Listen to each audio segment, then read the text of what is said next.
Line integral. Line integral का meaning क्या है देखते हैं।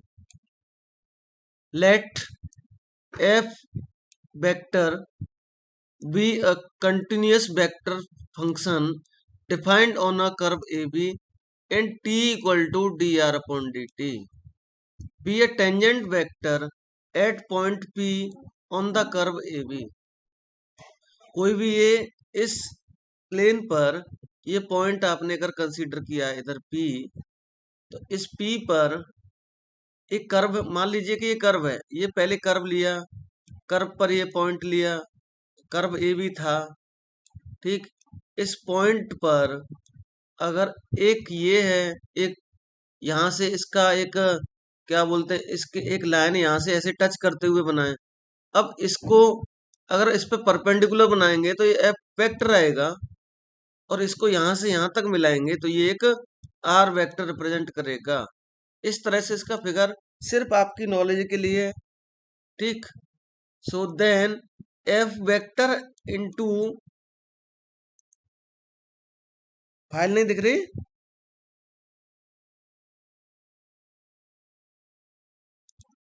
आ, अच्छा अच्छा, हम्म,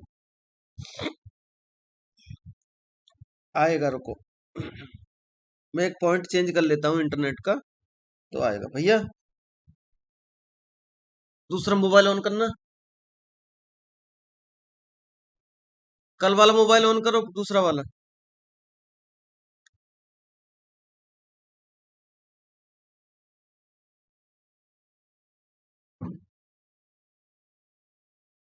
बस अभी करते हैं। इंटरनेट ऑन करो। कौन से में बैलेंस है, अपो वाले में? हाँ?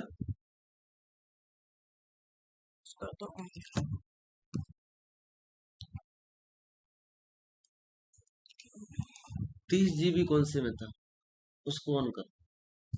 इसमें है?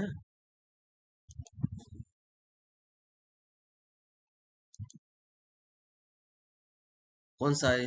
ओप्पो है? ये ओप्पो यहाँ तो आ नहीं रहा है।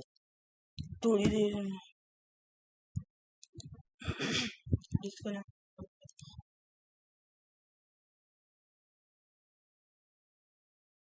हटा के दोबारा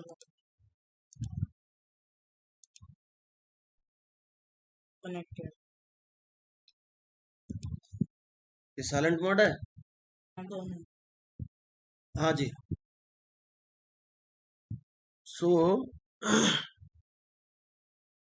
चलिए अभी देखते हैं, फाइल विजिबल होगी।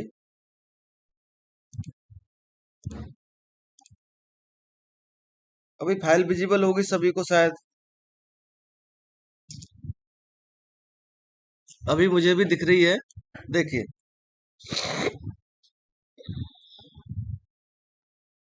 ठीक है, विजिबल है। अभी रिप्लाई कर दें फाइल विजिबल और नॉट, ठीक। तो मैं आगे कंटिन्यू करता हूँ। तो इसमें लाइन इंटीग्रल में कुछ क्वेश्चन सीखने हैं हमें।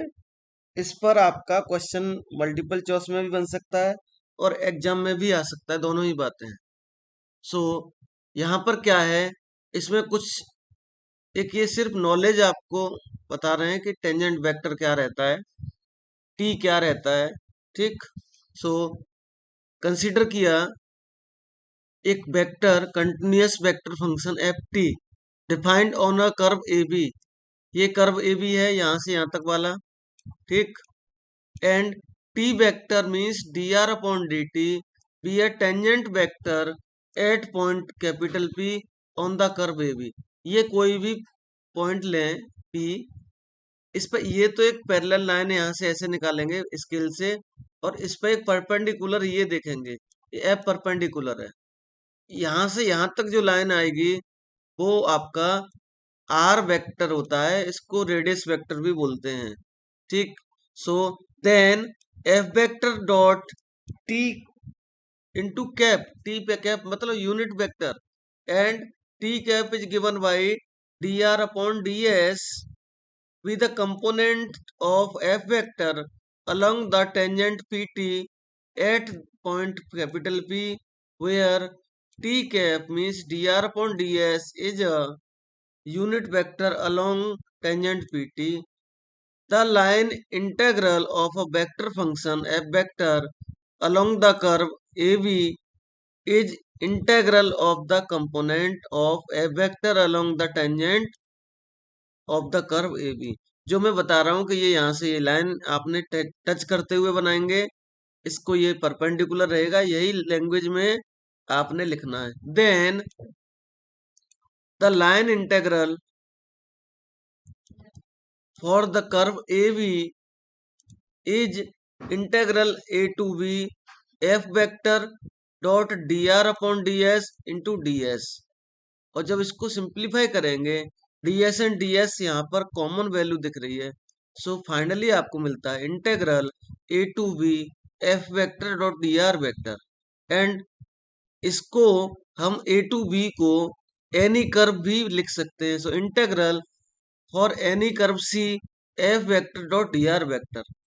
The line integral means integral c f dot dr of a continuous vector function along the curve c is called closed curve is called circulation of f around the closed curve c and it is denoted by integral.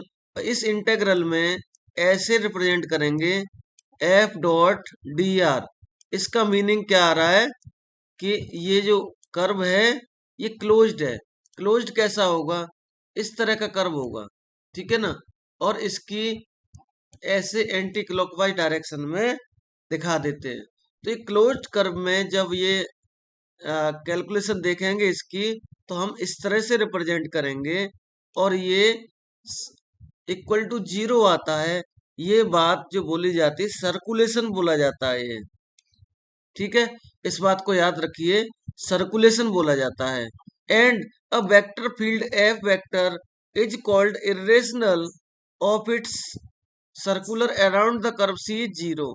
इसकी value अगर zero आती है तो ये बोला जाएगा irrational. ये calculation करेंगे सर्कुलेशन आएगा, अगर सर्कुलेशन जीरो मिलता है तो that is called irrational. Done. Next आता है work done. Work done means if f vector represent the force acting on a particle curve along the curve C, then the line integral represent the work done. Work done जो represent होता है वो भी इसका F dot D R integral के साथ curve के साथ होता है. यही फॉर्मूला है इसका वर्क डन का भी. अब इस पर क्वेश्चन देखते हैं, ये यहां से आपको चीजें समझ में आएंगी. क्वेश्चन क्या है देखिए, if a vector equal to 3x square plus 6y into i minus 14yzj plus 20xz square k, evaluate the integral a dot vector dot D R vector from the point 0 0 to 1 1 1 along the path x equal to t, y equal to t square and z equal to t power 3. So how to solve this question? So solution, given that a vector equal to 3x square plus 6yi minus 14yzj plus 20xz square k. So consider the path given है, वहां से आपने लिखा given values में से x equal to T, y equal to T square and z equal to T power 3. एंड हमें calculate करना है dr. So we know that r vector is given by xi plus yj plus z के, and इसको differentiate करने के बाद it will be dr vector equal to dxi plus dyj plus dz के. And now a vector dot dr vector means a vector is given that 3x square plus 6y into y minus 4yz into j plus 20xz square into k dot dxi plus dyj plus dz k. On multiplying and we know that I dot I equal to 1, J dot J equal to 1 and K dot K equal to 1. सो इन सभी values को, इन properties को use करके I dot I, J dot J, के dot के, अब multiplication करेंगे, ये value आपको मिल 3x² plus 6y into D X minus 14y Z D Y plus 20x(z)² dz and given values for the curve for the path x equal to t and y equal to t square and z equal to t power 3. So putting the values of x, y, z in this equation, we have 3t square plus 60 square dt minus 14t square into t power 3 plus into 2t dt plus 20t into t power 6 into 3t square dt. On simplifying, we get 90 square dt minus 28 t power 6 dt plus 60 t power 9 dt. And we can write this value as 90 square minus 28 t power 6 plus 60 t power 9 into dt. And integration करेंगे इसका with respect to the curve C. तो आपको integration C A vector dot D R vector equal to integration C 90 square minus 28 T power 6 plus 60 T power 9 D T, equation number 1.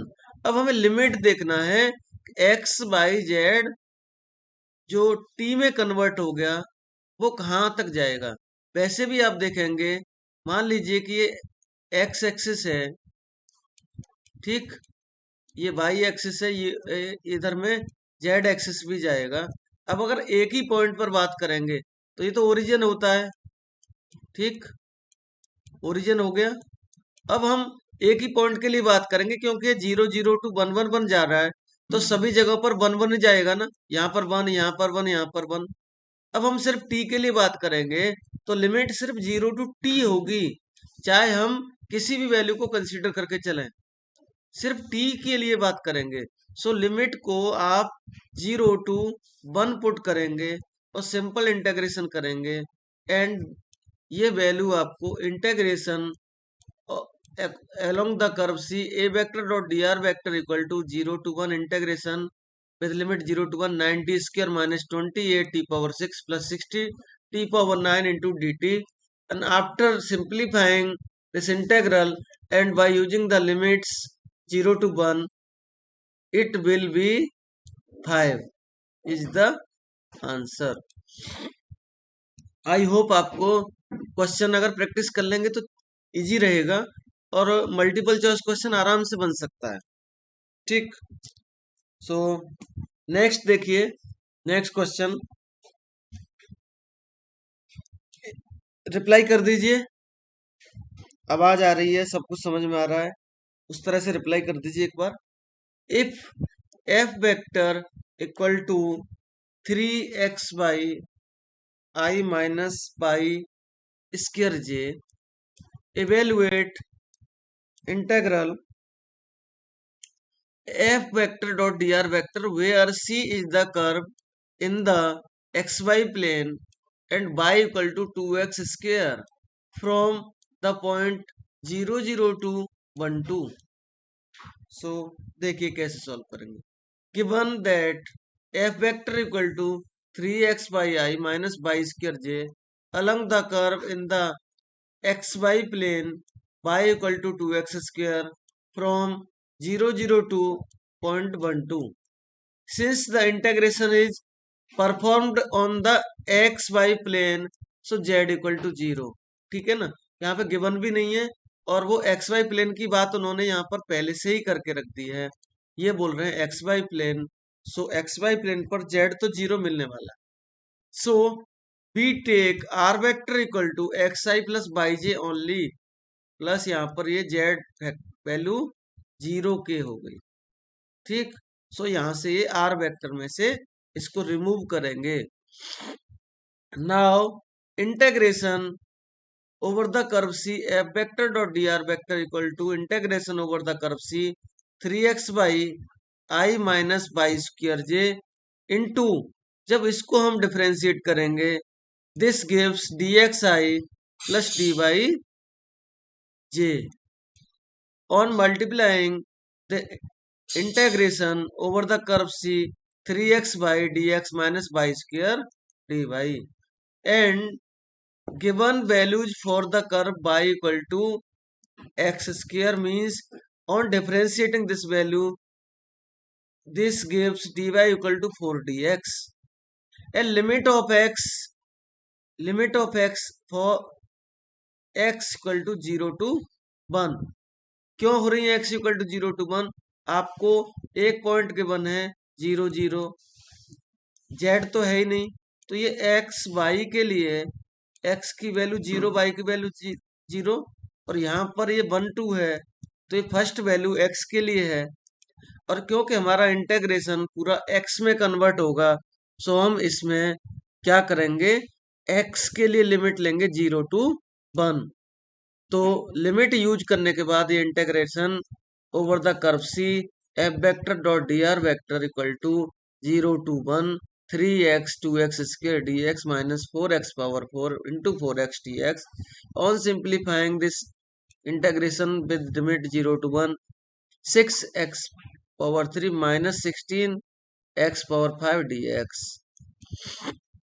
Finally आपको इसको integration को करेंगे तो ये value मिलने वाली है -7/6 एंड ये इसका आंसर है। ठीक, अब आपको एक यहाँ पर प्रैक्टिकल करके भी देख सकते हैं। कैसा? आप यहाँ पर ये जो हमने dy को चेंज किया था, आप यहाँ पर dx की वैल्यू भी चेंज करके देख सकते हैं।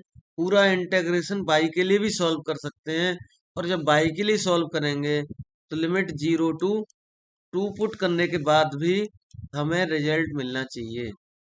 तो आप एक बार प्रैक्टिस करके देखना कि क्या रिजल्ट मिलने वाला है। ठीक है ना? y के लिए पुट करेंगे तो यहाँ पर x dx की वैल्यू रिप्लेस करेंगे यहाँ पर, तो ये x dx की वैल्यू dy/4 मिलेगी। ठीक, तो आप इसको x dx को रिप्लेस करेंगे तो ये 3y इंटू ये वैल्यू मिलने वाली है आपको, y ऑलरेडी है तो dy/4 मिलेगी। ठीक, माइनस y स्क्वायर dy, और ये वैल्यू आपकी 0 to 2 जाएगी, ये 0 to 2 जाएगा, और इसको इंटेग्रेट करके देखें तो ये 3/4 है, ये वैल्यू आपकी y square upon 2 0 to 2 limit है, माइनस ये वैल्यू आपकी y/3 विद लिमिट 0 to 2। इसको सिंप्लीफाई करके देखेंगे तो 3/4, ये वैल्यू आपको मिलने वाली 4/2। देखते हैं कि क्या आंसर मैच करेगा। 4 से 4 कैंसिल, माइनस ये वैल्यू आपको 8/3 देने वाली है। सो 3/2 माइनस 8/3, एलसीएम 6, ये वैल्यू आपकी 9, और ये वैल्यू आपकी 9 आती है, और ये वैल्यू आपकी कितनी आती है 3 to 16। फाइनली आपको ये वैल्यू 7/6 मिलेगी। आई होप आपको ये बात समझ में आ रही हो। ठीक है ना? आप इसको जरूरी नहीं है कि आप सिर्फ x के लिए सॉल्व करेंगे, आप एक बार रिप्लाई कर दीजिए, आप y के लिए भी सॉल्व कर सकते हैं, फ्री हैं आप। क्योंकि एक्स वाई प्लेन में मूवमेंट करने के लिए आप यहाँ की जगह पे यहाँ भी कर सकते हैं, ये पूरा प्लेन आपके वर्किंग एरिया में आता है। Okay, done. रिप्लाई करें, नेक्स्ट क्वेश्चन पर चलते हैं। हर क्वेश्चन में ये बात अप्लाई नहीं होगी, यहाँ पर होगी, क्योंकि यहाँ पर सिर्फ हम 2 डायमेंशन की बात कर रहे हैं। सो नेक्स्ट देखेंगे। Next question is a vector field f vector equal to sin by I plus x into 1 plus cos by j. Evaluate the line integral over the circular path x square plus y square equal to a square and z equal to 0. ठीक, यहाँ भी to dimension की बात हो रही है और यहाँ पर हम x equal to R cos theta Y equal to R sine theta इस कंसेप्ट का यूज करेंगे. सो देखें कैसे सॉल्व करेंगे. Given vector field is F vector equal to sine Y I plus X one plus cos Y J. So the path being the z plane z equal to 0, so we take x r vector equal to xi plus yj. ठीक है ना, वही लेने वाले हैं. z की value 0 है. ठीक, z की वैल्यू 0 है, सो हम यही लेने वाले हैं. r की value xi plus yj. So the integral f vector dot dr vector means integral over the curve c sin yi plus x into 1 plus cos yj into dxi plus dyj. On multiplying and simplifying, we have integration over the curve c sin y dx plus x into 1 plus cos y dy. Or further simplifying, it will be integration over the curve c sin y dx plus x dy plus x cos y dy.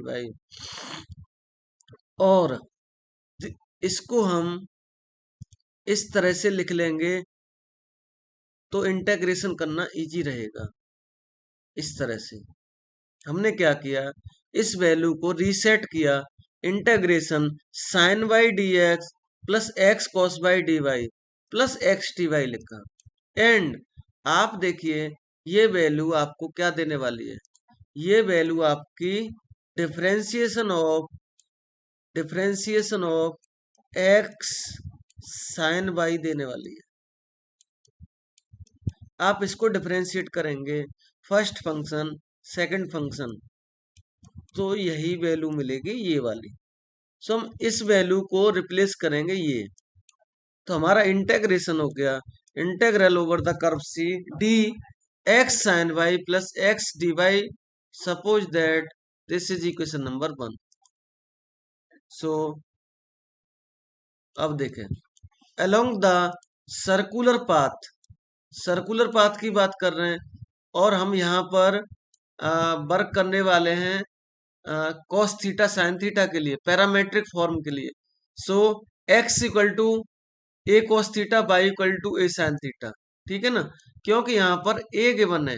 Are given होता तो हम r cos theta r sine theta लेते. और आपको पता है कि जब सर्कुलर पाथ की बात कर रहे हैं तो सर्कुलर पाथ पर यहां से शुरू करके यहां तक आएंगे तो 360 डिग्री घूमेंगे. मूवमेंट कितना है, 360 डिग्री होगा. सो लिमिट 0 टू 2 पाई के लिए ये वर्क करेगा.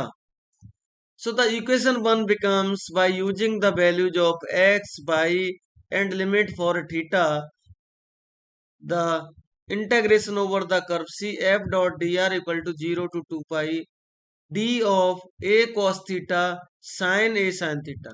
x और y के प्लेस पर ये वैल्यूज पुट की, plus second integral 0 to 2 pi a cos theta इंटू a cos theta d theta. On simplifying इनको आप इंटेग्रेट करेंगे तो ये फर्स्ट वाला इंटेग्रेशन तो आपको पता है, ये डिफरेंशिएशन और इंटेग्रेशन दोनों है. सो ये वैल्यू इतना ही देने वाली है. और इसको सॉल्व करेंगे तो ये value A square cos square theta आने वाला है. And we know that cos 2 theta equal to 2 cos square theta minus 1 and 1 minus 2 sine square theta. And third formula रहता है cos square theta minus sine square theta. So by using the first formula for cos 2a, this cos square theta equal to 1 plus cos 2 theta into upon 2 into d theta. On integrating and simplifying, finally ये value A square theta by 2 plus sign 2 theta upon 4 limit 0 to 2 pi and putting the limit lower limit and upper limit, this gives a square into 2 pi upon 2 plus sin 4 pi upon 4. So 2 and 2 cancel and sin 4 pi की value क्या, sin पाई की value क्या आती है और sin 4 पाई की value क्या लिखेंगे, और जनरली sin n पाई की वैल्यू क्या आती है, इस बात को रट लीजिए। n के प्लेस पर 1 भी हो सकता है, 2 भी हो सकता है, for all n belonging to any natural number, ठीक है ना। तो ये वैल्यू आपको साइन पाई की वैल्यू 0 होती है, कॉस पाई की वैल्यू -1 पावर n होती है, ठीक। कॉस पाई की वैल्यू -1 होती है, अगर कॉस n पाई की बात करें तो -1 पावर n होता है। सो इस तरह से आप देखेंगे तो ये वैल्यू 0 ही होने वाली है। तो इसको देखेंगे, ये 2 से 2 कैंसिल हुआ था, ये 0 हुआ था, तो ये इसका आंसर है।